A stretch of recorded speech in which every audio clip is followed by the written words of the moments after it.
On this Saturday night, fears after a devastating fire in Old Montreal. Family and friends of multiple missing people dread the worst. Hope is almost gone. The hurdles for search crews.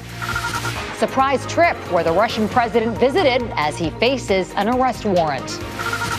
Fed up and fired up. The growing anger against the Greek government over this rail disaster. Plus, just call him the pop can man. If I was younger, 30 years, I'd build a museum, a recycled museum. Making a splash and masterpieces one tiny tab at a time. Global National with Farah Nasser. Good evening, and thank you for joining us. A fatal fire in Old Montreal this week may be even more devastating than originally thought. Police are now taking over the investigation and believe there are even more people inside the Heritage Building.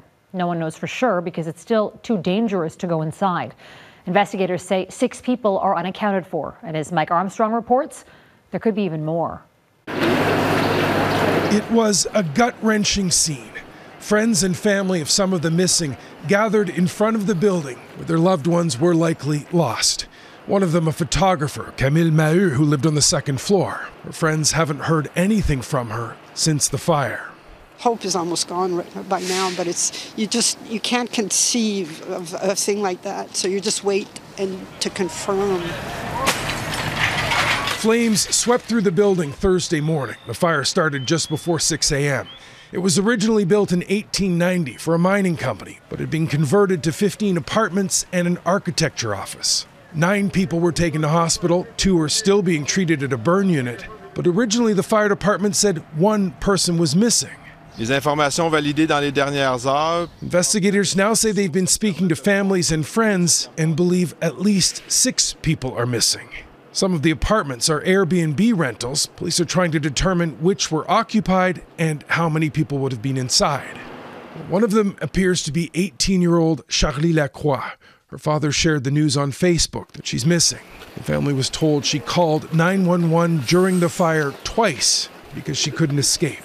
Her grandfather says she was in a room without windows and was begging for someone to come and get her.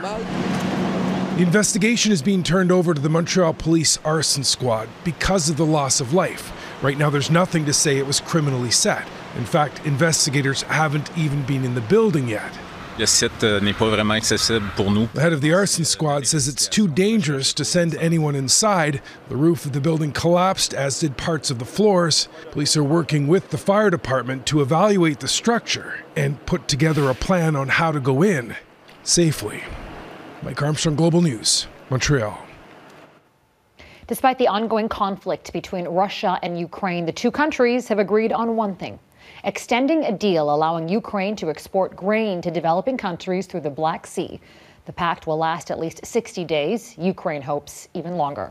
And today marks the 9th anniversary of the day Russia annexed Crimea. To celebrate, Russian President Vladimir Putin made a surprise trip to the region just one day after the International Criminal Court issued a warrant for his arrest. Mackenzie Gray reports. In Russian-occupied Crimea, the celebration started early Saturday morning. Small groups taking to the streets to mark the 9th anniversary of Crimea being annexed from Ukraine. Crimea has been Russian for centuries, says Sergei from the local biker club. It came back into Russia's fold. And no celebration would be complete without the man that made it happen.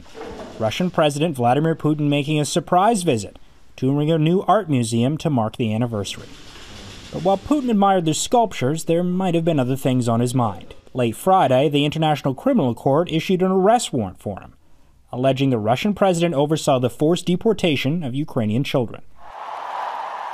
It's an act Moscow has actually celebrated, saying at a rally it had rescued these Ukrainian kids. The other mastermind behind the alleged plot has also been charged. Maria Lvova-Belova is seen here loading Ukrainian children on a bus, headed for Russia. There are credible allegations against these persons for the alleged crimes. Kyiv claims more than 16,000 children have been forcefully deported from occupied areas, but they warn that number could be much higher. Only 300 have been returned. 6 of them are Olga Lopakinya's kids. This is the moment they were reunited with their mother. Every day they turn the children against us, she said, adding that Russia told her children, your parents have abandoned you. Here, you will have a better life. Russia has dismissed the charges as outrageous and unacceptable, and doesn't recognize the court's authority, meaning if Putin stays in Russia, he won't be arrested. But if he travels to any of the 123 member countries of the ICC, international law says he must be detained. Mackenzie Gray, Global News, Ottawa. Former U.S. President Donald Trump has taken to social media, saying he's expecting to be arrested this Tuesday, and he's calling on his supporters to protest. New York prosecutors are considering charging Trump as they investigate hush money payments made to women who allege they had sex with him, including former pornography star Stormy Daniels.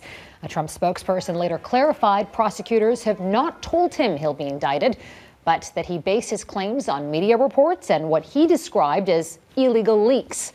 The Manhattan District Attorney isn't commenting. Trump's successor, Joe Biden, is now just days away from his very first visit to Canada as the American president. And there's no doubt he and Prime Minister Justin Trudeau will have plenty to discuss. Our Ottawa Bureau Chief Mercedes Stevenson has a look at what will likely be on their agenda. Mercedes. Farah, with a war raging after Russia's invasion of Ukraine, an increasingly aggressive China, and economic uncertainty around the globe, Prime Minister Trudeau and President Biden have their work cut out for them. Canada and the United States are close friends and allies, and while the Biden presidency has proven more friendly, stable, and predictable for Canada-U.S. relations, there have also been America First choices that have challenged the Canadian economy, excluded Canada from a new security pact, and put increasing pressure on the Canadian government to spend more on defense and security. This week on the West Block, Canada's ambassador to the United States, Kirsten Hillman, is on the show with an inside look at what Canada's strategy will be heading into the presidential visit. One big ask that very well could come from Joe Biden is for Canada to lead a mission in Haiti. But Canada's top soldier, General Wayne Eyre, has said the Canadian military would be hard-pressed to execute that given the personnel shortage. Ambassador Hillman hinted that constant conversations are taking place, and the contribution for Canada may come from beyond the military. What we're focusing on is, and this is because of what the Haitians are telling us, is that what they really need is for their police services to be properly trained to deal with the security situation. That's where we're focusing. That's what we're talking to the U.S. about, and other partners in the region who would help us in that. So maybe the RCMP is a possibility there. It might be. I'm Canada's ambassador to the United States. I can't speak to the RCMP's capacity, or goodness gracious, certainly not the military's capacity. There are other people who are the experts in that. But what I can say is that we are very. We talk to the Americans all the time. After the balloon incidents that dominated headlines, defense and security, especially how much Canada spends, is expected to be a prime topic for the visit and a potential pressure point for the Prime Minister. Farah? Mercedes, thank you. Looking forward to your coverage. And Mercedes will also look at whether you should worry about Canadian banks after some American and European financial institutions collapsed. That's on the West Block tomorrow morning, right here on Global. There are new ripple effects tonight to last year's reversal of Roe versus Wade. Wyoming is now the first American state to ban abortion pills. The law takes effect in July. It's part of a larger bill aiming to eventually outlaw all abortions in Wyoming. This week in Texas, a federal judge began reviewing a lawsuit by an anti-abortion group seeking to block access to mifepristone, a drug first approved in 2000 that induces medical abortions. A recent drug and weapons bust is raising alarm over the role of new technology in violent crime. Police in New Brunswick seized 2 3D printed handguns, and the federal public safety minister says this type of weapon is part of a growing phenomenon that's posing challenges for police. Callum Smith explains what may be needed to combat it. 3D printers are an evolving technology with many beneficial purposes, building things such as prosthetics, shower parts, and other remarkable designs. But some people are taking advantage of them, producing 3D guns or guns with 3D components. We are clearly at the very beginning of an upward trend. And it's one of the alarming trends that we see within organized crime. Highlighted by a recent drug and weapons seizure in New Brunswick's capital, the city's police force saying 2 3D handguns and a printer were part of the bust, with charges laid. And charges were announced last month by the Nova Scotia RCMP and Canada Border Services Agency in a 3D firearm investigation dating back to last year. They're part of a classification called ghost guns, meaning they're untraceable because they don't have serial numbers. In Calgary, police reported a jump, seizing 16 3D guns in 2022. Still, a far cry from the 517 firearms they seized in all. The challenges that are posed by 3D ghost guns are significant, as you pointed out. This is accessible, fast, cheap technology whose main purpose is to evade the long arm of the law. While the printers are becoming more common, it's not so easy to properly make the components of a 3D firearm, says the founder of a 3D printing publication. When you start adding up all of the time and trouble and nonsense you're going to have to go to make that, like, well, why don't you just go in a back alley and buy a metal gun? Like, it's probably easier to do that. Mount Royal University professor Doug King says further technological advances might be needed for 3D printers, similar to mechanisms preventing people from using an inkjet printer to produce counterfeit money. Because then there's also the legal side. If you think, oh, gee, it might be kind of fun to see if I can make one, if you start doing that, you've actually broken the Criminal Code of Canada, and you could end up in some really serious problems. 3D printers and ghost guns mean law enforcement is playing catch-up with quickly evolving technology. Callum Smith, Global News, Halifax. Political fallout from the Greek train tragedy. Coming up, why protesters say it was a disaster waiting to happen. Plus, rage over France's retirement age, the constitutional powers causing clashes on the streets.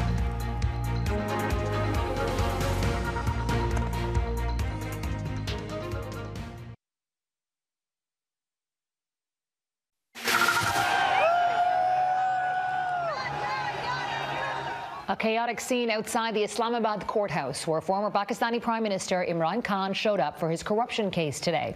His supporters fought with police, and Khan never made it inside the courtroom, prompting the judge to postpone the hearing to March 30th. Khan, who served as PM between 2018 and 2022, is accused of unlawfully selling state gifts given to him by foreign dignitaries while in office.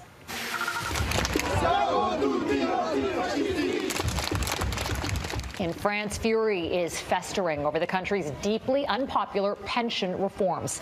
Demonstrators marched through the streets of Nantes today, burning trash while clashing with riot police. Protests have also been held in Paris, resulting in days of unrest. On Thursday, President Emmanuel Macron used special constitutional powers to push through the controversial bill raising the retirement age from 62 to 64. And Greece is reeling from its worst rail disaster in modern history that left nearly 60 people dead. Outrage has filled the streets since the fiery head-on collision 2.5 weeks ago. Today, the national police chief was fired as the prime minister promises a full and transparent investigation. Those words, though, are meaningless to the protesters. Crystal Gamansing reports on the intensifying anger there and why people are blaming the government for the tragedy. Molotov cocktails and tear gas mixed with shouts of murder, and the apology is fake. Students, rail union workers, and average citizens have been taking to the streets of Athens in the days since a horrific head-on collision between two trains. The only way things will change is if people come out on the streets and fight, because we have had more than enough promises and measures. Demonstrators accuse the government of failing to act on known safety issues plaguing the nation's rail system. Issues that may have led to two trains, one full of passengers, the other loaded with cargo, running on the same line for several kilometers and then colliding. A provisional death toll of 57 was given at the time. Many remain unaccounted for as a result of the speed of the crash and subsequent explosion. DNA testing is ongoing on remains found at the site, and nearly 50 people are still being treated in hospital. The European Public Prosecutor's Office is also now involved. It's looking into a contract about the upgrade of signaling systems on Greek trains. The Greek Prime Minister toured the site the day after the crash and has since offered a lengthy written apology on Facebook, promising to do better. His term is set to end in July, but elections could be pushed back from April until mid-May. We don't trust any government. We believe only the people will save the people. 3 rail employees have been charged in connection with the crash. Charges range from causing transport disruption to manslaughter. If convicted, the punishment could be life in prison. As families of the victims wait for answers, anger and unrest unfolds on the streets. Crystal Gamansing, Global News, London. Romance scams in the age of AI ahead, the online business of defrauding the lonely. While Kiska's death is tragic, her beautiful soul marks the end of orca captivity here in Canada. No other orca will ever have to endure what she did. A group of animal activists paid tribute today to Kiska, the last captive killer whale in Canada. The orca died at the Marineland theme park in Niagara Falls a little more than a week ago. Kiska was believed to be 47 years old and was captured in 1979. She's been in captivity ever since. Marineland isn't commenting on her death. Scam artists are now upping the ante as they prey on lonely people looking for love. They're using artificial intelligence to create the perfect person, all in an attempt to rob vulnerable victims of their money. Tomasia De Silva explains how it works, the staggering amount of money that's being lost, and how people can avoid being defrauded. Through friends or blind dates. I don't really do the online stuff. It is for desperate people. I'm old-fashioned. It appears old is new again, at least with some, choosing in-person courting over computer chatting. Never online. No, I'm way too old for that. Catfishing and whatnot, you gotta keep your eye out for that.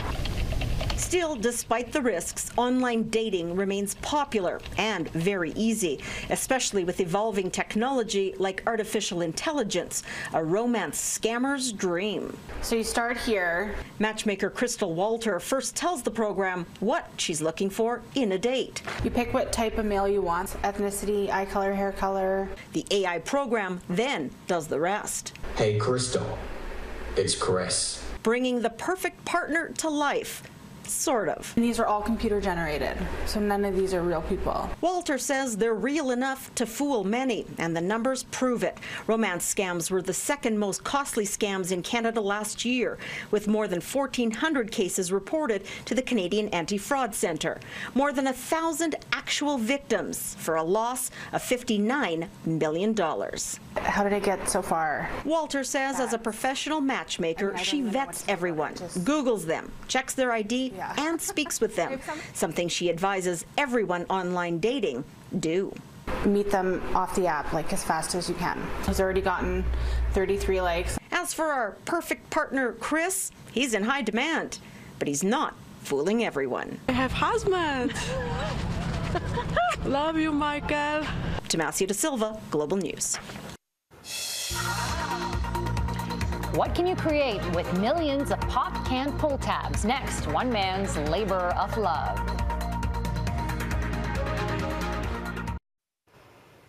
How many times have you finished a can of pop or beer and tossed it in the recycling bin and then never gave it a second thought? Well, an Alberta artist has done something much different, and he's been doing it for decades. As Sierra Yaschek reports, he's been pulling the tabs off those cans and creating sculptures. His head is a little garbage pail, and then his arms were the rain pipes. It all started almost 30 years ago with a dream, recycled material, and pop tabs. If I was younger, 30 years, I'd build a museum, a recycled museum. 84-year-old Doug Fibke started collecting tabs in the early 90s when he heard they could be used towards buying wheelchairs for needy children, but was soon discouraged at how many it would take. Went to bed that night. You know, I don't know if I was sleeping or if I was still awake, but all of a sudden it was like a vision of a farm scene. In the morning, Fibke reimagined the farm vision and said, that's it. If I have 1 million tabs, I'll make a farm scene. Soon, the farm scene came to life as the tabs just kept coming in. Now, to this date, I got 2,930,000 tabs, plus a few. All put together to make a barn, a horse and fence, complete with a lasso, a pig, and what farm wouldn't be complete without a tractor? The tractor hood comes off. And a less traditional farm machine, a spaceship. Little guys, they used to build a spaceship, you know. I know it's got nothing to do with a farmyard, but now we tell the little guys that say a spaceship that he had a problem and he had to land someplace. That's what I tell them now. There have been some inquiries from hotels in Las Vegas, even Dollywood, about purchasing the scene. It just never quite lined up properly. But now, Fibke is more than ready to sell and pass it on in more ways than one. We just keep enough that we can live on, and then the rest, you know, will go to charity. Fibke hopes his artwork will be appreciated for years to come and thanks God for blessing him with such a vision. He gave me the means of getting all the tabs, and he gave me the patience to put it all together. Sierra Yaschuk, Global News. That's it. And that's Global National for this Saturday night. I'm Farah Nasser, and on behalf of our whole crew, I want to thank you so much for spending part of your evening with us. Tonight's Your Canada is this wintry shot of Mineville, Nova Scotia. We love seeing your Canada, so please keep emailing us your photos to viewers@globalnational.com. Until we're together tomorrow, take care of yourselves and take care of each other. Good night.